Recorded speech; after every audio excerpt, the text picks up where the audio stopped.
The hem of the Ghislaine gown tore in front of 97 people, 6 cameras, 3 donors, and the woman everyone in London called the Frost Queen. That was the part I remembered first. Not the music, not the chandelier light falling in cold pieces over the auction floor, not my former mentor smiling at me as if she had not just stolen 8 months of my work and called it hers. I remembered the sound. Silk does not rip dramatically, not the way people imagine. It gives a small, intimate sigh, like it has been holding itself together out of politeness and finally cannot anymore. The model stopped at the center of the room with one hand pressed to her thigh, a strip of ivory fabric dragged against the black marble. Someone gasped, someone laughed, very softly, which was worse, and from the far side of the room, where she had been standing under the portrait lights with a glass she had not touched, Marcella Thorne looked at me. Not at the dress, at me. Then she said in a voice so quiet the room had to lean toward it, "Miss Vale, bring your thimble, let me go back, because that moment only means something if you know what I was before it." I was 28 years old. A freelance textile restorer with a studio the size of a generous cupboard above a locksmith in Bethnal Green. My ceiling leaked in 2 places. My radiator made a sound like an old man arguing with soup. I owned exactly 3 black dresses, all secondhand, all repaired so many times they had become more thread than fabric. My rule was simple. Never leave loose threads. Loose threads got caught. Loose threads unraveled. Loose threads made people look down and notice the part of you that was coming apart. My grandmother taught me that. Her name was Marion Vale, and when I was 7, she put a brass thimble in my palm and told me, "Lena, anything worth saving will test your patience first." She had hands like warm paper, thin-skinned and exact. She could mend lace so fine it looked breathed back into existence. She raised me above a dry cleaner after my mother disappeared into a marriage in another country and remembered she had a daughter only on birthdays with the wrong postage. Gran taught me hems, seams, darning, dye lifting, invisible mending, and the holy discipline of making damaged things useful without pretending they had never been damaged. When she died, she left me the thimble, 3 biscuitins of buttons, and her debts. Not large debts, if you belong to the kind of world where people said small in front of 4 figures, but to me they were large enough to have weight. Rent, suppliers, a loan she had taken out for medical bills and hidden in a blue folder behind the T. Every month, I did the arithmetic with a pencil because numbers looked less cruel in graphite. Studio rent, 980. Flat share, 740. Travel card, 184. Thread, solvents, gloves, archival paper, caffeine, rice, electricity. There was never enough. So when the Bellwether Museum hired me as a junior contract restorer for the Ghislaine collection, I said yes before the email finished loading. The collection was famous in the quiet, fanatical way clothing could be famous. 15 gowns belonging to Ghislaine Audet, a 1930s stage actress who had worn silk-like armor and married no one rich enough to own her. The gowns were to be cleaned, repaired, catalogued, photographed, and displayed before a charity auction at Thorne House, the oldest private fashion auction house in London. Thorne House was where duchesses sold grief discreetly, where actresses bought back their own costumes under other names, where families pretended liquidation was legacy, and Marcella Thorne owned it. I had seen her once before the gala from a distance, crossing the Bellwether's marble lobby in a black coat, dark hair pinned low, gloved hands folded behind her back. She had the kind of stillness that made movement around her look unnecessary. People moved for her before she asked. "Dangerous woman," my supervisor Vera Quill had whispered, watching her pass. Vera said it with appetite. Vera was the head conservator on the project. 45, precise silver blonde, beloved by trustees, always scented faintly of expensive soap and cold pears. She had taken me under her wing at first, or I thought she had. She praised my hands. She asked to see my notes. She said my stitch diagrams were unusually sensitive for someone without a formal institute background. I wanted to believe her so badly that I handed her everything: my restoration map, my fiber stress analysis, my theory that the Ghislaine gowns had been altered by the actress herself, late in her career, with hidden interior seams that let her change the silhouette between acts. It changed the collection's historical value. It made the gowns not just costumes, but evidence of a woman redesigning her own body in public. For 8 months, I worked under fluorescent lights and swallowed the taste of dust and fear. I caught the 6:14 bus every morning because the 6:22 made me 12 minutes late after the transfer. I ate toast over my sink. I stitched until my right shoulder burned. I kept Gran's thimble on a chain around my neck when I wasn't using it, tucked beneath my collar where no one could see then. 2 weeks before the auction gala, Vera presented my findings to the trustees as her own. She did it in the conservation hall with my diagrams projected behind her, my handwriting traced into clean digital lines, my phrases polished, my theory wearing her name. I should have spoken, I know that now. I should have stood up and said, "No, that is mine." But Vera had been introducing me for months as her assistant, her promising little pair of hands, her girl with needles. The trustees saw what she had trained them to see, and I froze. There is a kind of humiliation that does not burn at first. It cools you from the inside, it makes your tongue heavy, it makes your body choose survival before dignity. Afterward, in the corridor, Vera touched my arm. "Don't look so stricken, darling," she said. "You were part of the process." I looked at her hand until she removed it. "You used my work, we all contribute. The world is collaborative when one is sensible enough not to be precious. My name isn't on any of it." Her smile sharpened. "Names come later, Lena, if you learn patience." She walked away, her heels making clean sounds against the museum floor. I went to the staff bathroom, locked myself in the last stall, and pressed Gran's thimble so hard into my palm it left a circle in the skin. I did not cry. Not then. Before I continue, if slow burn sapphic stories are your safe place too, subscribe and stay with us. There are more women like this waiting in the dark, and they all deserve to be heard. The auction gala came on a Thursday in February, with rain slicking the windows of Thorne House and the city shining like it had been varnished for the rich. I was not supposed to attend as anyone important. Vera had arranged for me to be backstage with the garments, steaming hems, checking closures, making sure nothing went wrong while she spoke to donors and addressed the color of champagne. "Wear black," she told me. "Quiet black." I wore the best of my 3 black dresses, the one with a repaired sleeve. I pinned my hair low. I put Gran's thimble on its chain beneath my collar. Backstage smelled of wool, hot metal from the steamers, rain on stone, and old perfume trapped in fabric. The gowns hung in a row under soft covers, each one more delicate than the last. I checked the seams with the focus of someone who had no room left in her life for error. That was when I saw it. A fault in the hem of the Ghislaine gown. Not obvious, not accidental. 3 stitches had been cut from the inside, just enough that the weight of the train would finish the damage once the model walked. My stomach went cold. I crouched, lifted the hem, and looked again. Clean snips, tiny, deliberate. "Problem?" The voice came from behind me. I stood too quickly and hit my head on the underside of the garment rack. Marcella Thorne was watching me, up close. She was worse. Not more beautiful, worse than beautiful. Beautiful is simple. She was controlled. Dark hair swept back from a face that looked carved for candlelight in courtrooms, pale skin, black suit, a single antique gold cuff at her left wrist. Her eyes were not gray exactly, but the color of rainwater collected in a pewter bowl. She smelled faintly of bergamot and ink, not perfume sprayed to be admired, something closer, like a letter opened beside a window during rain. I forgot every polite sentence I had ever learned. "The hems has been cut," I said. Her eyes moved to the gown, then back to me. She lifted 2 fingers to the inside of her cuff and pressed once, as if checking for a pulse hidden there. "Cut how?" "Small interior snips." Someone wanted it to fail on the floor, not backstage. "Can you repair it?" "Yes," I said it before I knew if it was true. Her gaze dropped to my hands, then to the chain at my neck where the thimble had slipped above my collar. "You hold a needle like you expect the cloth to tell you where it hurts," she said. It was the first thing anyone in that building had said to me that felt like seeing, not praising, not using. Seeing my breath caught, embarrassingly. I listened. A sound touched her mouth, not a smile, the rumor of one. "Name the stitch." I blinked. What? "The repair." "Name the stitch you'll use." "Split silk couching on the interior weight line. Invisible from the front. Strong enough for the walk if nobody steps on the train." She pressed the inside of her cuff again. "How long?" "9 minutes if no one talks to me." "Then no one will." She turned. I thought that was the end of it, but she looked over her shoulder and said to the room, to the assistants, to the models, to everyone who had been pretending not to listen, "Miss Vale has 9 minutes. Anyone who interrupts her answers to me." Nobody interrupted me. My hands did not shake until the repair was done. The gown made it through the first turn. It made it through the second. Then, at the center of the auction floor, as Ghislaine's portrait glowed above the crowd and Vera stood beside the podium taking credit for a restoration she had not done, the hem side, not where I had repaired it. Higher, a second sabotage, the silk split, the model froze. The room inhaled. Vera turned, and in that single second I understood something that made my skin go tight. She was not surprised. She had cut it herself, or had it cut, so the failure would discredit the restoration. If the collection's new value depended on my theory and the gown failed publicly, then the blame could be placed neatly on the unnamed assistant with clever little hands, me. Marcella looked at me across the room. "Miss Vale," she said, "bring your thimble." The room parted for me because her voice made it the only reasonable thing to do. I walked onto the auction floor with my sewing kit in one hand and my heart trying to leave my body.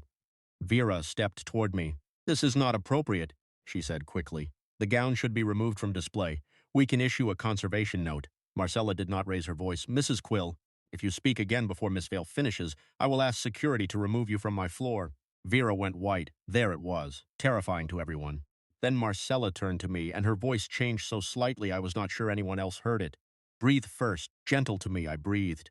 The model whispered, "Please don't let it fall." "It won't," I said, though I was not sure yet. I knelt on black marble in front of 97 people and lifted the torn hem. The cameras were still pointed toward the podium. One donor murmured that this was absurd. Marcella's eyes moved to him and the murmur died. The tear was worse than I thought. It ran along a stress point Vera should have known. I could not make it invisible, not with the model wearing it, not under lights.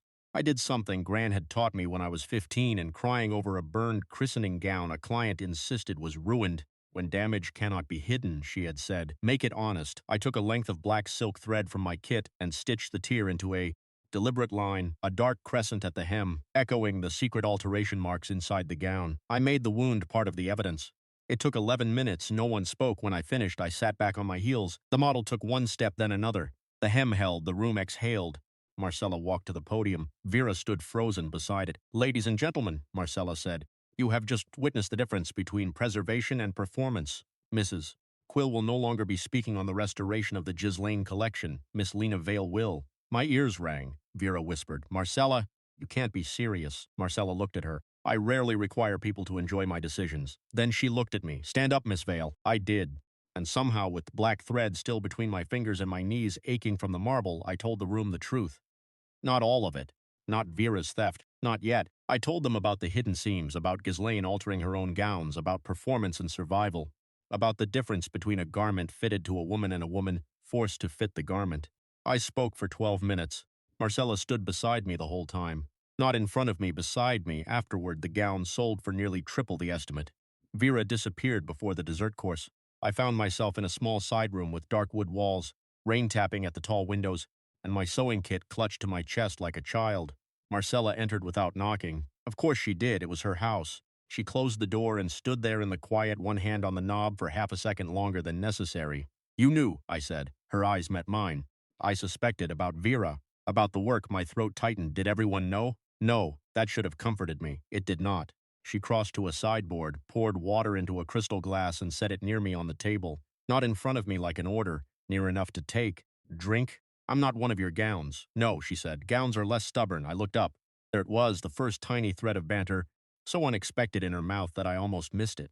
"I'm not stubborn. You repaired a sabotaged 1936 silk gown on an auction floor while looking as though you might faint out of spite. That's not stubborn. Name the stitch for it, then." I stared at her. Her mouth softened, just barely. I drank the water. She watched until I did, then looked away, giving me the dignity of not being observed too closely while my hand shook. "I'm opening an internal provenance inquiry," she said. "Bellwether will be notified. Vera Quill's documentation will be reviewed.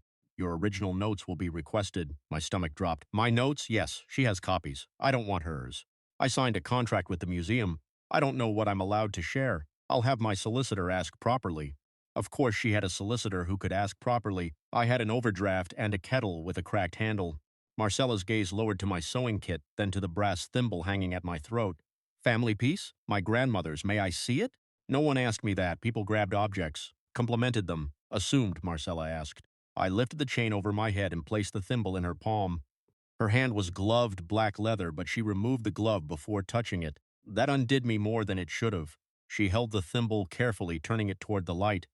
"Worn thin at the crown," she said. "She used it every day for 40 years, and now you do." When I'm afraid, I had not meant to say that, the rain tapped the glass.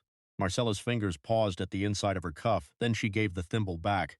"Then I'm honored to have met it on a busy night." I laughed once because I did not know what else to do. She looked almost pleased. Almost. The next morning, I woke to 3 missed calls from the Bellwether Museum, 1 email from a solicitor with Thorne House in the signature, and a voicemail from Vera that I deleted before listening because my hands were already cold. By noon, I had been suspended from museum work pending review. By 3, 2 articles had appeared online mentioning a restoration controversy at the Ghislaine auction. By 5, my landlord texted to say my studio rent would increase in April. That was the day Marcella Thorne offered me a contract. Not a rescue, she was very clear about that. I was summoned to Thorne House through Theo Ward, her assistant, who had the unsettling composure of a man who had never once misplaced a paperclip. He led me upstairs through a private corridor lined with framed sketches, past rooms that smelled of beeswax, old wool, rain-damp stone, and money that had learned to whisper. Marcella's office overlooked the Thames, not theatrically, not like a villain. More like she had chosen the river because it kept moving and she respected that short charcoal that day. No jewelry except the old cuff. Her hair was pinned with one black comb. On her desk were three neat stacks of documents, a green-shaded lamp, and my original stitch diagrams. My diagrams, I stopped in the doorway. Where did you get those? From your backup drive? My what? Your file structure is emotional but not incompetent. You emailed scans to yourself every Friday night. I stared. Her mouth moved. Sit down. Little seam ripper, it should have sounded insulting. It almost did, almost. I'm sorry. You take apart lies with very small tools. I also mend them, she said. You mend cloth. Lies can rot. That was Marcella, surgical to the world, startlingly exact with me. She offered me an 8-week contract to audit and restore 3 disputed garments in the Thorne archive while the Provenance inquiry unfolded. It paid more than I had earned in 4 months. It included access to independent legal counsel. It gave my work its own attribution. I refused. Not because I was noble, because I was afraid. If I take this, Vera will say exactly what she wants to say, that I failed upward because a rich woman liked my tragic little performance. Marcella leaned back. The cuff, 2 fingers, press. Do you often make professional decisions based on Vera Quill's imagination? I make survival decisions based on people with power being believed. That landed. I saw it land because her face went still in a different way. Not cold, remembering. Fair, she said. The word was quiet. I stood. I appreciate the offer. No, you don't. I looked at her. You appreciate the money. You resent the necessity. You're suspicious of the hand offering it. Sensible, if inconvenient. I hated that she was right. I can't afford to be someone's project. Then don't be. She slid the contract across the desk. Be the restorer. My studio rent is going up. There it is. What? The true reason you came, I flushed. She did not soften. Not exactly. But her voice lowered. Take the contract, because it buys you time. Refuse anything else you don't want, including me. Including me. The words sat between us, improper and impossible. I looked at her hand near the contract. Long fingers, no rings. The black ink of her fountain pen shining wet beside the signature line. I wanted, suddenly and specifically, to put my hand beside hers and see if she would move away. I did not. That was the first wanting I understood. I signed. The archive at Thornhouse was underground. Not basement underground. Cathedral underground. Climate-controlled rooms behind brass-handled doors, drawers that side open on hidden runners, racks of gowns in muslin covers, shelves of gloves, hats, bodices, fans, morning veils, opera coats. The past breathing through cloth. My first week, Marcella came down every evening at 6. She said it was to check progress. I believed her for exactly 2 days. By Wednesday, I noticed she never touched anything unless I handed it to her. By Thursday, I noticed she asked questions she already knew the answers to just to hear how I explained them. By Friday, I noticed a cup of cardamom tea waiting on the work table beside my lamp. Not chamomile, not coffee. Cardamom. Like Gran used to make when I had worked too long and forgotten I had a body. I looked at the cup, then at Theo, who was updating the humidity log. Did you do this? Theo did not look up. I value my life too much to improvise tea. Marcella entered behind him. I turned. Her eyes went to the cup, then away. Is it wrong? I should have said thank you. Instead, I said, do you research everyone's tea? Only the ones who bleed on my 16th century velvet. I pricked my finger once on my 16th century velvet. It was the lining. Ah, then I rescind my concern.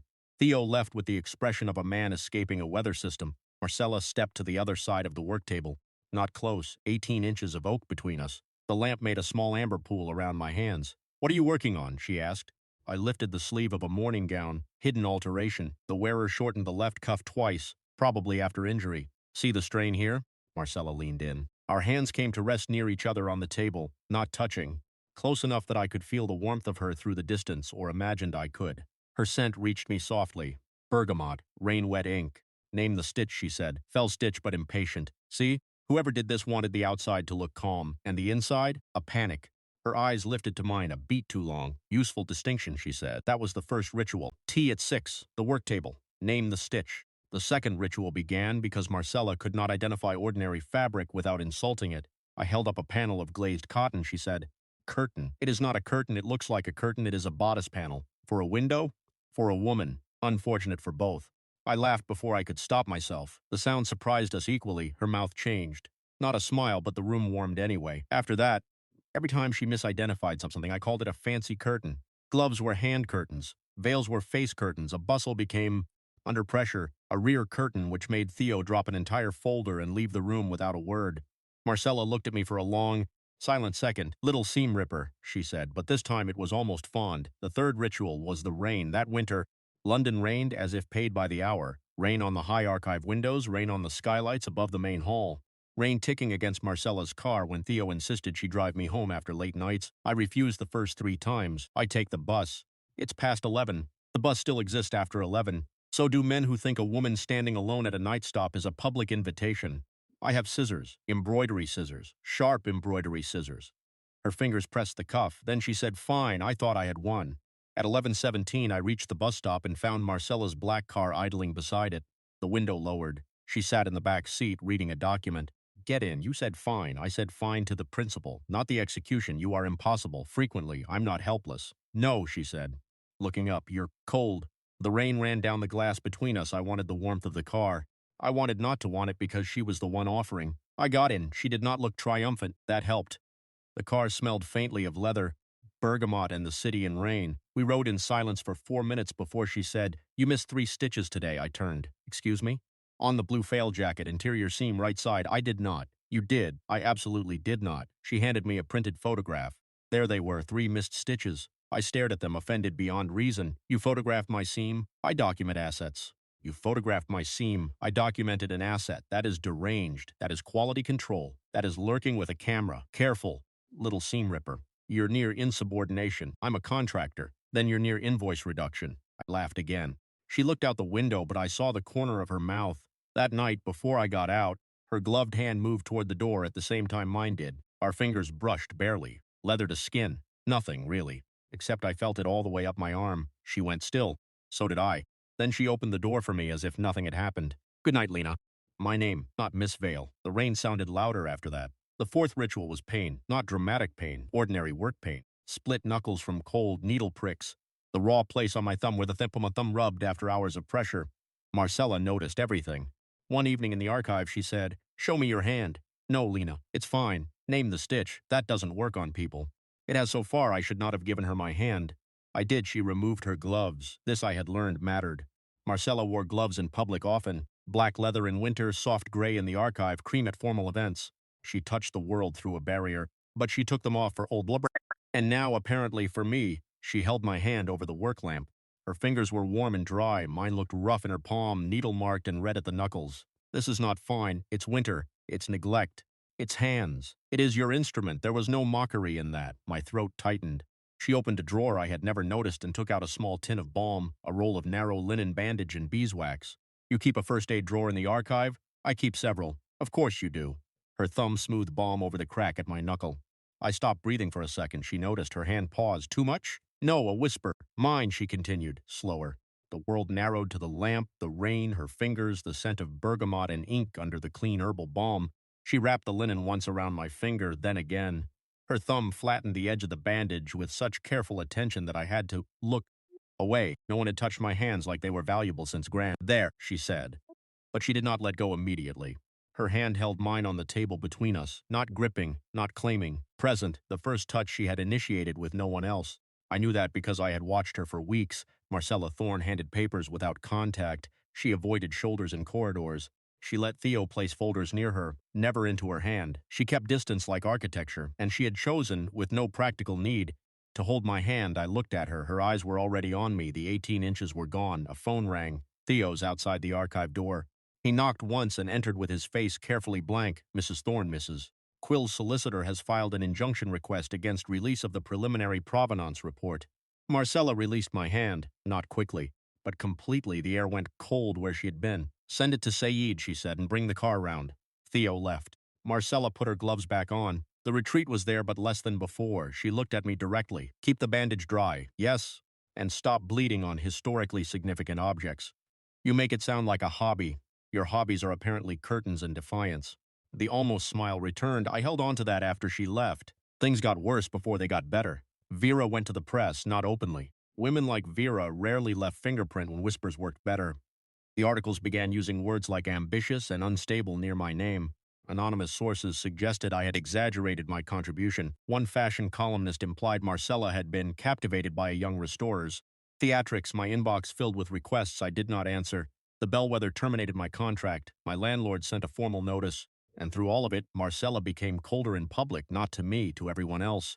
At a donor's preview in March, a man named Everett Rook, one of Thornhouse's senior board partners and Marcella's cousin by marriage, cornered me near a display of mourning fans. He had a smooth face, a softer voice, and the kind of smile that expected women to make themselves comfortable around it. Miss Vale, he said. Quite the season you've had. Yes, Marcella does enjoy collecting difficult things. I looked at him, gowns, rumor strays, there it was. The little public cut. I had scissors in my pocket. Sadly, stabbing board partners was bad for contract renewal. I'm not part of the collection, I said. No? Forgive me. From a distance, the arrangement has looked rather curated. Before I could answer, the temperature of the room changed. Marcella appeared beside me. Not in front, beside. Everett, she said. He smiled wider. Marcella, Miss Vale is the reason the Ghislaine collection survived your preferred advisor's incompetence. Careful. No. The word landed flat and final. People nearby went quiet. Marcella lifted a glass from a passing tray, handed it to me without looking, and continued to look at him.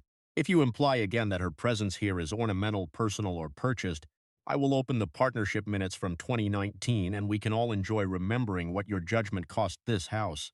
Everett's face changed. Just a flicker, you wouldn't. Her fingers touched the cuff. I rarely bluff where documents exist, he left, slowly, because men like that need to pretend they are choosing the exit. Marcella turned to me. The room was still pretending not to watch. You haven't eaten, she said quietly. I blinked. What? You get pale when you forget. Theo has a plate in the West office. She had just gutted a board partner with one sentence, and now she was discussing sandwiches. I nearly laughed. I nearly cried. Are you ordering me to eat? I'm inviting you to continue standing upright. Romantic, her eyes flicked to mine. Was danger in that tiny pause. Then she said very dry, I'll try to survive the accusation. I followed her to the West office. There was indeed a plate, small sandwiches, grapes, a linen napkin, a cup of cardamom tea. You planned this, I said. I planned many things. You planned me getting pale? I planned for the possibility that you would be stubborn in a room full of wolves. I'm not stubborn. Little seam ripper. It sounded less like sarcasm every time. We ate standing by the window while rain blurred the city. She did not touch me, but her shoulder brushed mine once when she reached for her glass, and neither of us moved away.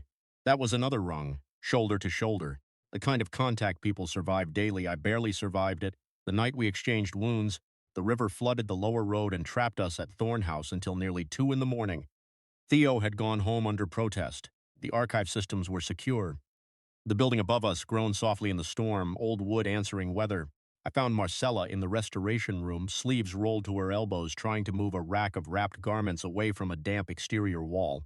Absolutely not, I said. She looked over. Pardon? You own a house full of staff and you're moving garment racks in a storm? I own a house full of people who have gone home because I'm not a monster. You're going to hurt your back. My back is not your department. It is if you drop 1920s chiffon. She looked at me for a long moment. Fine. Direct me. We worked for 40 minutes. Together. No audience.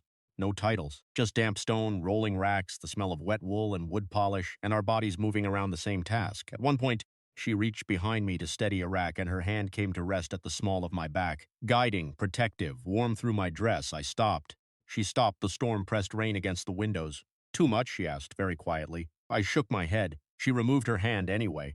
Not because she wanted to, because she was careful with power even when no one was watching.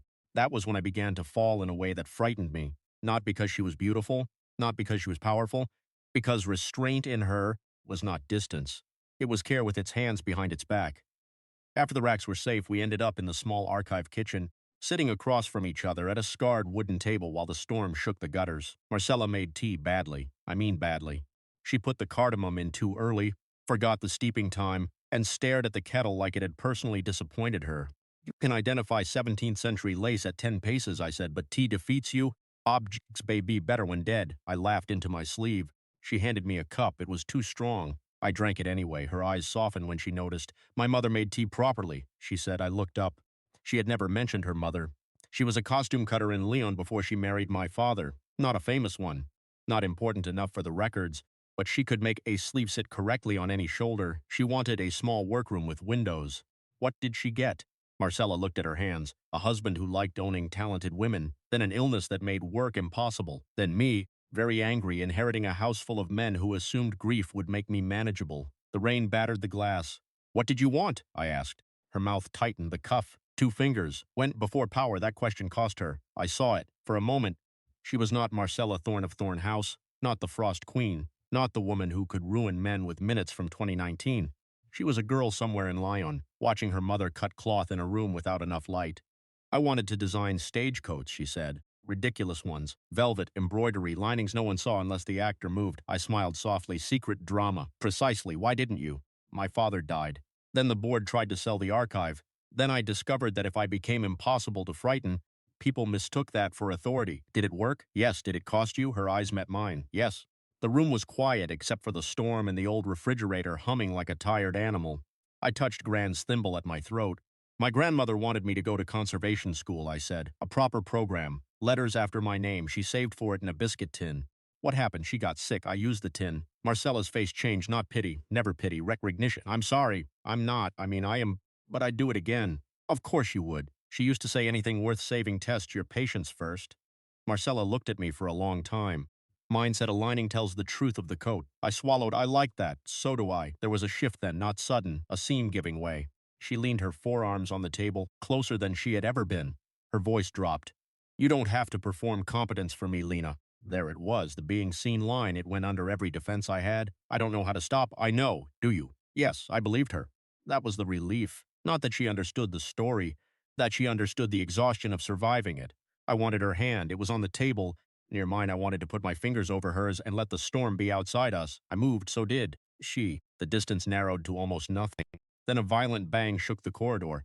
We both jerked back. An old shutter had broken loose near the loading entrance. Water was coming under the door.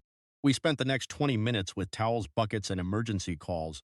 The moment did not return, but the retreat was almost nothing now. At the end of the night, when a car finally came, Marcella draped her coat over my shoulders before I could argue. It was heavy, warm from her body, lined in dark red silk. I have my own coat, I said. You have a decorative apology for a coat. It has buttons, it has ambitions. I pulled at her. She watched me do it, and something in her face went unguarded for 1 second. Good night, little seam ripper, she said. It sounded tender. I wore her warmth all the way home. The first almost kiss that truly frightened us happened 2 weeks later. I had cut my finger on a hidden pin inside a bodice. Not badly, but enough that blood welled bright and immediate. Marcella was beside me before I finished swearing. Hand, it's nothing. Lena, I gave it to her. She cleaned the cut with the same precise care as before, but now there was history in the touch. Her fingers knew mine. My breath knew how to betray me. The restoration room was empty. The lamps were low. Rain moved down the glass in silver lines. She wrapped the linen around my finger and did not let go. You need to stop making injuries into arguments, she said. You need to stop making concern sound like criticism. That is how concern survives in my mouth. I looked at her. Her eyes flicked to my lips. Once a mistake, maybe, but I saw it. The room changed. Her hand came up slowly, giving me time to move. She tucked a loose piece of hair behind my ear with 2 bare fingers. Touch ladder rung by rung, eyes, voice, hands near, brush, shoulder, back, hair. We were there. Her fingertips paused near my cheek. Lena, she whispered. The door opened. Theo stopped dead. For the first time since I had known him, he looked human. I will throw myself into the Thames, he said, after I deliver this message. Marcella closed her eyes. I bit my lip so I would not laugh. What is it, Theo? The Bellwether has agreed to release the original digital access logs. Vera Quill's edits are traceable. The moment broke, but it broke into news. Good news. Marcella looked at me. Her face did not smile. Her eyes did. Name the stitch, she said. I breathed out. Evidence. Vera was finished by April, though people like Vera were never finished in the clean way you wanted them to be. The inquiry found that she had used my research without attribution, altered records, and failed to disclose damage reports. Bellwether accepted her resignation with language so polished it almost hid the blood, almost. She sent me one email. Lena, I hope one day you understand that talent without strategy is simply material for someone else's career. Or I read it once. Then I printed it. Then I placed it in the provenance file, because every garment needs a record of the hands that tried to damage it. I thought that would be the end. It wasn't. Everett Rook called an emergency partnership review at Thorne House, arguing that Marcella's personal involvement in the Ghislaine matter had exposed the house to reputational risk. He did not say my name in the first paragraph. He saved it for the second. By then, Marcella and I had become something visible enough to be dangerous and undefined enough to be denied. She had never kissed me. She had never touched me beyond what could be explained by care, guidance, accident, or weather. But she sent cars. She remembered tea. She stood too close at windows. She looked at me in rooms full of people as if I were a sentence she was still deciding whether she was allowed to say aloud, and I, fool that I was, wanted the saying. The review was scheduled after the spring preview, Thorne House's most public donor event. Marcella asked me to meet her in the West office beforehand. I arrived in a black dress with sleeves I had repaired myself and Gran's thimble at my throat. Marcella was standing by the window. She turned. For a moment, she simply looked at me. Then the cuff. 2 fingers. You look very difficult to underestimate, she said. That's your version of a compliment. It's one of my better ones. I'll embroider it on a pillow. Please don't. Fancy curtain pillow, absolutely not. We smiled at the same time. Small private. Then the air shifted. Everett will try to use you tonight, she said. I know, I can keep you out of the room. There it was. The protection that felt too much like hiding. My smile faded. Why would you? To spare you, or to spare the house? Her face went still, both. The honesty hurt more than a lie would have. I looked at the rain-dark window, at our reflections in the glass standing apart but not enough. I have spent my whole life being placed just outside the room where my work was discussed, I said. I can't do it again because it is tidier for you. It isn't tidy, for me. No, it's controlled for you, her jaw tightened. Control has kept me alive, and erasure nearly ruined me. Silence. There it was, the collision. Not a misunderstanding. Not one message away from repair. Her deepest survival skill was the thing that touched my deepest wound. Marcella looked away first. I won't ask you to endure public speculation for my sake. I'm already enduring it. I want the right to stand there with my own name while I do. Before she could answer, the door opened. Everett stepped in without knocking. Of course. His gaze moved between us, delighted by what he thought he had interrupted. Marcella, Miss Vale. How intimate. Marcella's face became winter. Leave. In a moment. They're asking for you downstairs. He looked at me. You may want to wait here, Miss Vale. Tonight is a partnership matter. I stepped forward. Marcella's hand moved almost to the small of my back, then stopped. She stopped herself. That hurt, too. I'm not waiting here, I said. Everett smiled. We'll see. He left. The second almost kiss died with the door still open. Marcella and I stood in the west office with all our wanting exposed and no safe place to put it. Lena, she said, don't keep me safe by making me invisible. Her eyes closed briefly. When they opened, she was Marcella Thorne again. Come downstairs. I did. The preview was brutal in the polite way wealthy rooms specialize in. Everett raised concerns, Donners murmured. A columnist hovered near the doorway. Someone asked whether the Ghislaine sale should be considered ethically compromised, given the intimacy of the restorer's relationship with the house. The restorer. Not my name. Marcella stood at the front beside Everett, composed as stone. I waited for her to say it. My name. The truth. Anything. Instead, she said, Thorne House followed proper legal and conservation procedure at every stage. Proper procedure. The words were accurate. They were also bloodless. Everett smiled slightly. I understood then that she was trying to protect me by refusing to give them a story. She believed silence was a shield, but silence had always been the room where other people renamed me. I left before the preview ended. Not dramatically. I did not run. I did not cry on the marble. I walked to the archive, packed my tools, backed up my files, and left a note on the work table beside the morning gown. The left interior sleeve seam on the Verdue coat is misdated. Check the blue thread under ultraviolet before the catalog locks. Even heartbroken, I gave the useful advice. Then I took the night bus home in the rain wearing my decorative apology for a coat. Marcella called once. I did not answer. She sent one message. You were right. I did not answer that either. For 3 days, I worked in my tiny studio above the locksmith and told myself I had chosen dignity. Dignity, I discovered, did not pay invoices or make tea taste less lonely. On the 4th morning, a package arrived. No logo. Inside was my brass thimble. For one terrible second, I thought I had left it at Thorne House and not noticed. Then I saw the difference. The worn crown had been reinforced from the inside with a tiny custom brass sleeve, so delicate it did not change the fit. The hairline crack near the rim, the one I had never told anyone about, had been stabilized. The chain had been replaced with a stronger one, plain and warm-toned. Beneath it lay a handwritten letter. Marcella's handwriting was sharp, slanted, controlled until it wasn't. Lena, I have built a life around preventing damage. I confused silence with care because silence was the tool I trusted most. You told me plainly what it cost you and I still reached for it. That was my failure. Not strategy, not circumstance, mine. I will not ask you to return to Thorne House. I will not ask you to forgive me quickly. I will not make a room, then call it safety, and expect you to stand outside it. Tomorrow at noon, I will release the revised Ghislaine catalog with your full authorship and conservation notes. Attached, the partnership will hear the same before press receives it. If you wish to be present, the front doors will be open to you. If you do not, your name will be spoken anyway. The thimble repair is not a bargain. It is yours. It should have been better protected long before it came near me. I sat on the floor of my studio and cried so hard the locksmith downstairs knocked with a broom handle and shouted, You alive up there? Yes. I shouted back, which was mostly true. The gesture was not the repaired thimble, not really. It was the absence of demand. She had returned choice to me and made the truth independent of my forgiveness. That was the first time I understood what love might look like in a woman who did not trust herself to kneel. It looked like restraint. It looked like a door unlocked from the inside. Before we continue, a quick note. This version is made for YouTube, so some of the more intimate moments between these two women have been softened. The full uncensored version is on my Patreon, link in the description. I went to Thorne House at noon, not for her. That was what I told myself while fixing my hair with shaking hands and putting Gran's thimble around my neck. I went for my name. The partnership room was on the second floor, paneled in dark walnut, with rain ticking against three tall windows and portraits of dead thorns, watching everyone make worse decisions than they had. Marcella stood at the head of the table. Everett sat to her right, smiling with less certainty than usual. Theo opened the door for me. Marcella looked up. The room followed her gaze. For one beat, the world narrowed to her face. She did not smile, not publicly, but her eyes changed. "Miss Vale," she said, "thank you for coming." My heart hurt. I took the empty chair halfway down the table. Not beside her, not yet. The revised catalog lay in front of every partner. My name was on page 1. Lena Vale, lead textile restorer and provenance analyst. Marcella began. She did not dramatize. She did not plead. She did not defend herself with emotion, though I could hear the emotion in what she chose not to soften. She named Vera's theft. She named the evidence. She named my work. She named the sabotage. She named the failure of Thornhouse to properly credit independent labor before crisis forced its hand. Everett interrupted. "This is excessive self-flagellation." Marcella looked at him. "No, it is a record. It exposes us. It corrects us." "And Miss Vale," he said, turning his smile toward me, "does Miss Vale require a public apology as well as authorship?"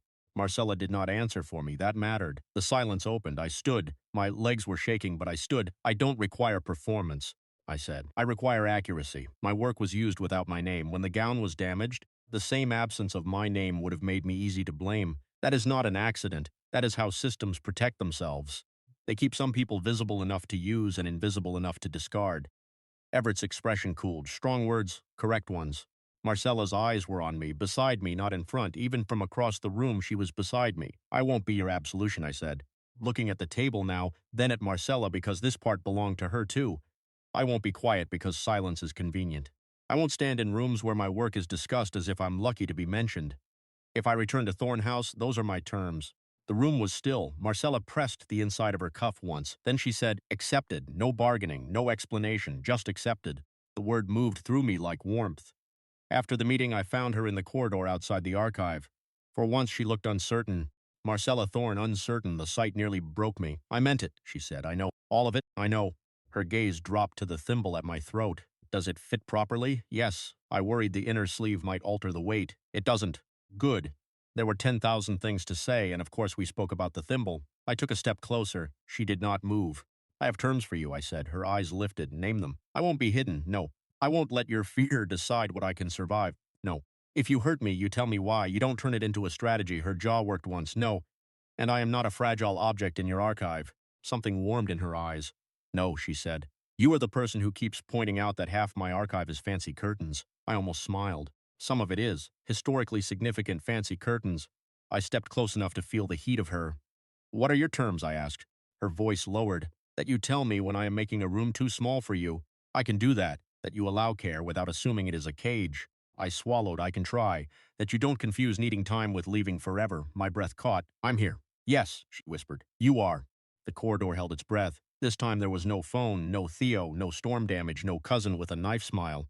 Only rain on glass somewhere above us, the smell of wool and beeswax, and Marcella's hand rising slowly to my face. She gave me every chance to move away. I didn't.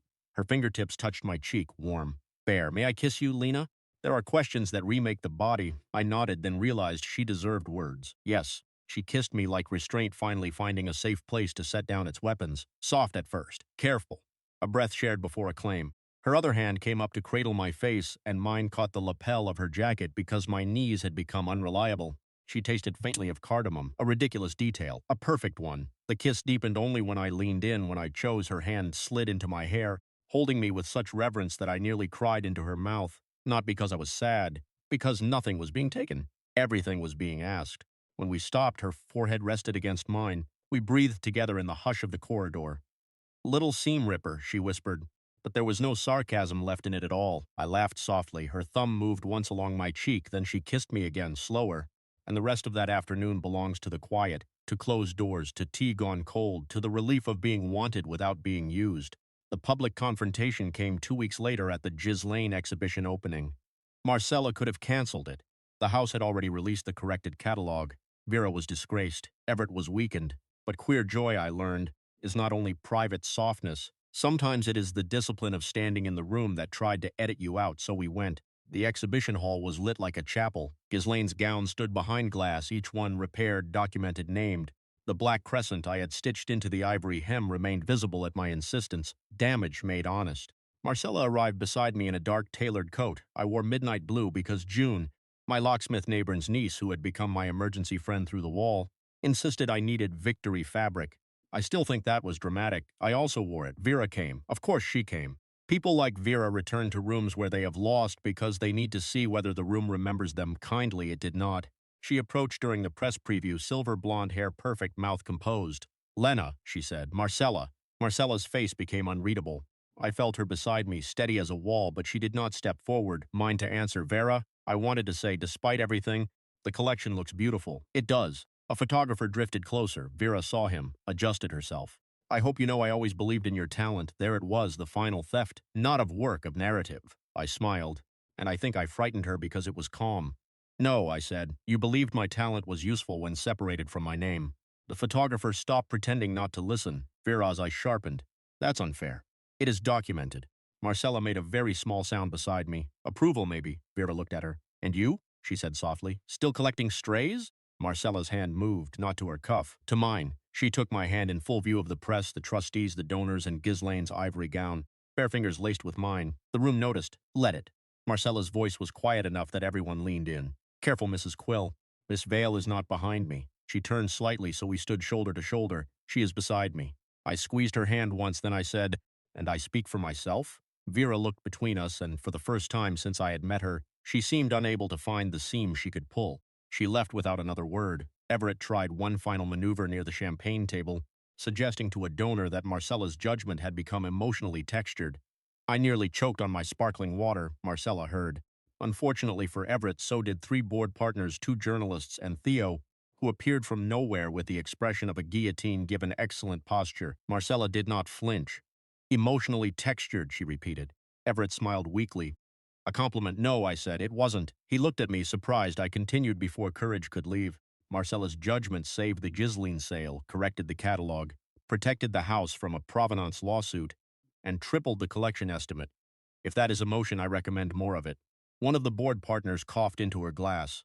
Theo looked at the ceiling. Marcella's thumb moved once over my knuckles. Everett had no stitch to name for that. He resigned from the advisory committee before summer. By July, my studio above the locksmith was no longer leaking because I moved out of it. Not into Marcella's house. That would have been too simple and too fast, and honestly, Gran would have haunted me for surrendering a workroom before securing shelves. I moved into a proper studio in Spitalfields with north-facing windows, a door that locked, and enough space for two work tables. My name was painted on the glass in small gold letters, Lena Vale Textile Conservation. The first morning I opened it, Marcella stood on the pavement holding 2 paper cups of cardamom tea and looking at the sign as if it were a rare acquisition. "You're staring," I said. "I'm appreciating. You look severe. I appreciate severely. You frighten pedestrians. They'll recover." She handed me a cup. It was perfect, not too strong, not too sweet. Cardamom at the right time. I stared at it. "You learned." Her gaze stayed on the sign. "Yes." That was the thing about Marcella. The woman could say "I love you" in almost any language except the obvious one. At first, we were not easy. I will not pretend that love turned us gentle overnight. Marcella still became silent when frightened. I still heard danger in silence faster than she could explain it. She still tried to solve discomfort by arranging structures around it. I still bristled at care if it came with too many logistics, but we learned, slowly, stubbornly. I learned that when she pressed the inside of her cuff, she was not always deciding how to win. Sometimes she was deciding how to be brave. She learned that when I reached for my thimble, I did not always need rescue. Sometimes I needed time to remember my own hands. There were mornings she arrived at my studio after a board call with her face carved into the old severe lines, terrifying to the courier, devastating to a supplier on the phone, then wordlessly rolled up her sleeves and cleaned my brushes because the sink was full and my shoulder hurt. There were nights I sat on the floor of her archive with a gown spread between us, and she read descriptions aloud in French while I stitched, her voice low enough that the past seemed to settle. There were arguments, real ones. Once, she arranged for a security upgrade at my studio without asking me, and I made her stand on the pavement in the rain while I explained. In very plain language, the difference between protection and permission. She listened. Soaked, miserable, beautiful. Then she said, accepted. I let her come inside. That was the shape of us. Terms weather repair. In October, 8 months after the gala, we returned to the rooftop of Thorne House for the private anniversary dinner of the Ghislaine sale. Not a grand event. Just a small table under heaters, rain threatening but not falling, lavender and planters along the parapet, the city spread below in brass and black glass. Marcella had arranged 2 chairs close enough that our shoulders touched. Progress for her could be measured in furniture. I teased her about it. You've placed the chairs at an emotionally vulnerable angle. They are normal chairs. They are courtship chairs. They are Italian, fancy-sitting curtains. She closed her eyes, beloved little seam ripper. If you call my chairs curtains again, I will leave you to the donors, beloved. She said it so naturally that I went quiet, her eyes opened. The old Marcella would have retreated from having been heard. This Marcella reached for my hand. You heard that? Yes. Good. Below us, the city moved. Above us, the heaters hummed. Rain gathered in the clouds and held itself back. On the table beside my plate sat Grand's thimble in its small velvet case. Marcella had asked to borrow it that morning for inspection, which had made me suspicious and fond in equal measure. Now she opened the case. Inside, the brass shone softly. Around it lay a new lining she had stitched herself. Not perfectly, that was the part that undid me. The stitches were careful but uneven. Black silk against deep green velvet, secret drama, a lining no one saw unless the case opened. You did this, I said. I tempted this. You stitched. Badly, not badly. Do not patronize me. I have eyes. I touched the uneven line with one finger. What stitch? She looked almost embarrassed. Running stitch. Very bold. Do not. I laughed and she smiled fully. The kind of smile the public still did not get. Then she took a small tin from her pocket. Beeswax. Every Sunday after that, wherever we were, whatever room, whatever weather, Marcella warmed a little beeswax between her fingers and ran my thread through it before I began work. It was unnecessary half the time. It was ritual all the time. That night on the rooftop, she did it for the first time. Slowly. Seriously. As if preparing thread were a vow, she handed it to me. There, she said. The same word from the first bandage. A circle closed, not tightly, gently. I leaned my head on her shoulder. She went still for one breath, then softened under me. Months later, people would ask when we knew. They expected the dramatic answer. The auction floor, the first kiss, the public handhold beside the Ghislaine gown. But if I am honest, I think I knew in pieces. When she took off her glove to hold Grand's thimble, when she learned my tea and pretended it was logistics, when she touched my wounded hand like my work mattered because my hands had made it, when she accepted my terms without bargaining, when she repaired what she could and refused to make the repair a debt. Marcella says she knew when I called an 18th century embroidered court, train a fancy curtain in front of the French ambassador. I maintain that it looked like one. We live between houses now. My studio, her archive, a small flat neither of us needed but both of us wanted because it belonged to neither past. It has a kitchen with a terrible drawer that sticks, windows that face a brick wall, 2 mugs on the counter, and a hook by the door where her black coat hangs beside my decorative apology of a coat, which she has stopped insulting because I caught her having it relined. On Sundays, rain or no rain, we make tea properly. She warms the beeswax. I thread the needle. Sometimes I mend gowns worth more than my childhood building. Sometimes I mend her shirt cuffs because she catches them on drawer pulls and refuses to admit it. Sometimes she reads at the table while I stitch, her hand resting near mine, no distance left to measure. Once I woke from a nap with my face on a pile of muslin and found a blanket over my shoulders, the radiator fixed, and Marcellus asleep in the chair opposite me, her book open on her chest, still wearing the severe expression of a woman who intended to guard my rest even while unconscious. That was love, too. Not the chandelier kind. The radiator kind. The tea made correctly. The thread waxed without asking. The name spoken in every room where it matters, and sometimes, when I use Grand's thimble, I think about the first night at Thorne House, the torn gown, the black marble. Marcella's voice crossing the room like a blade laid gently in my hand. Bring your thimble, as if she already knew I had everything I needed. As if all I had been waiting for was a room that would stop pretending I was not there. I used to think a seam was the place a thing had been forced together after being cut. I was wrong. A seam is not where fabric breaks. It is where 2 pieces agree to hold.